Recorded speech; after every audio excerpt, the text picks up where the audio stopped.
有本日本嘅漫畫呢，就預言話2025年嘅7月啊，就會有日本大地震啊。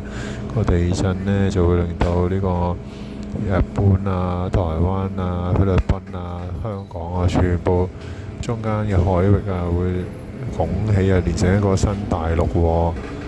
咁啊，大家聽到呢個消息啊，梗係覺得話好離奇啦，覺得啖笑啦，其實都唔會信嘅多嘅。不過呢，亦都有一批人好得意嘅喎，就話：唉，地震喎，驚喎，不如唔好去啦，唔好去日本啊咁樣。係咯，其實點解呢人咁得意嘅呢？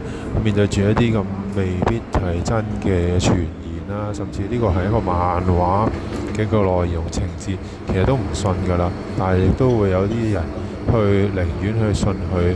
究竟佢面對住一啲咩嘅壓力，令到佢去選擇繼續去日本嘅旅程呢？我哋下集再講下。